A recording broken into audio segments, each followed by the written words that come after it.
Hey guys, what's up? This is Sikho and we are back together for the June minifigures tier list. The goal of this list is to give you a global idea of the best characters currently in the game. Keep in mind that this is based entirely on my opinion, if you disagree that's perfectly fine. In fact, most characters could easily be ranked one tier above or one tier below based on your preferences. Now let's start off with the highest tier, Diamond. These are the absolute monsters making up the game's elite in PvP. You can find Red Beard and Scarlet there, who are the best duo in the game thanks to Scarlet's automatic taunt and Red Beard's deadly counterattacks. Lloyd, Master Wu and Jay perfectly complete that duo with amazing utility, stealth, heals and bonus attacks.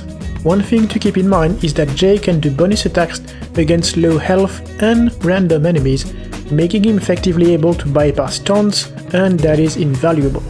And if you put together the best duo in the game with the best trio in the game, unsurprisingly it creates the best arena team that pretty much everyone runs at the top arena of the soft launch arena leaderboard. Go Wild is also there because she remains, in my opinion, one of the best defense character. Why, you may ask?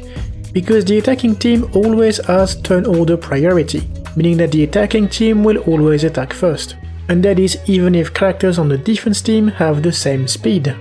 But if you put Go Wild in your team, all your characters will get 2% bonus speed thanks to infestation, meaning that in defense your team will act before the enemy team, and that is a huge advantage. The next tier, Platinum, is made up of great characters, usually plug and play, that can easily be fitted into your arena team. They may not be the best, but they are damn close to it.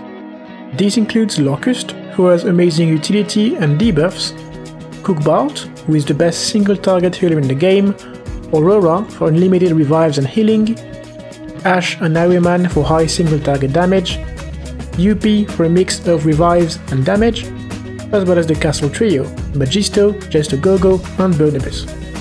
Although this trio has fallen out of flavor in the top, it is still a very viable early game option and an incredible stall team in PvP. For the gold tier, it contains all the characters that you could potentially use in PvP if you don't have anyone else. It has a lot of pirate characters like Valiant, Argenta and Hank who can be used to complete a pirate team.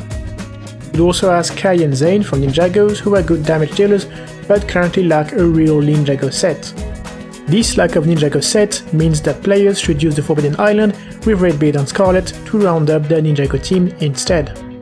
Fortunately, with Jay's Cyber Dragon being farmable, although slowly, we could see a Zane comeback in the future because he has great synergies with both Ninjagos and techie abilities that the set has.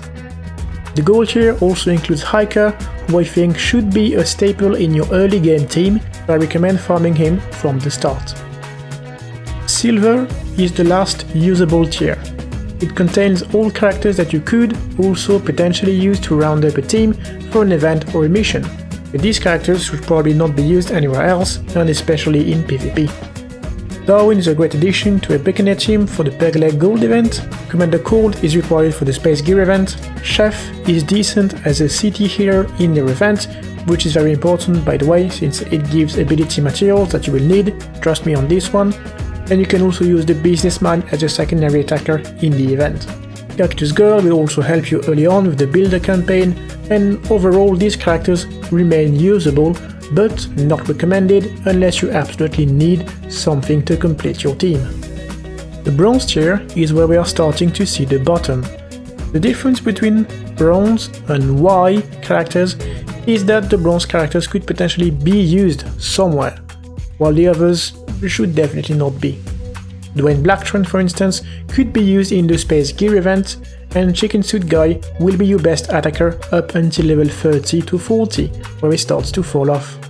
Sal, Poppy and Crookchuck are all city characters that can potentially help you with the city event, but outside of that, they are not really usable. Now you may see a random Great White here, and that is because he's quite new, but looks really bad based on his kit, so much in fact that nobody has ever used him as far as I know. So he will be in Bronze for now, and we'll see how he fares when more Gamma Army characters are put into the game. And now we are reaching the Y tier. And this is the absolute worst, the bottom of the bottom, la crème de la crème of uselessness. Lucky and Zombie are attackers who don't do any damage, Calvin doesn't do anything, Headley is a meat shield whose only purpose is to take hits, which I guess explains why he looks slightly brain damaged. Kotovsky could potentially be used as a stealth counter, but he is only available in the Master Shop and the premium bags, making him a whale-only character. And if you're whaling for Kotovsky, then you are doing something wrong. And this makes me want to scream, why? Gameloft, why did you do that? Hence him belonging to the Y tier. And the last three, Hot Dog Man, Iggy and Clay, are not interesting either and provide no real benefit to any team. All these characters should, in my opinion, get a huge buff or a complete overhaul of their kits to make them better. In their current state, they are simply not usable. And that's it for this month. If you disagree and think that the character should be higher or lower, feel free to leave a comment explaining why. As for myself, I thank you for watching and I'll see you next time.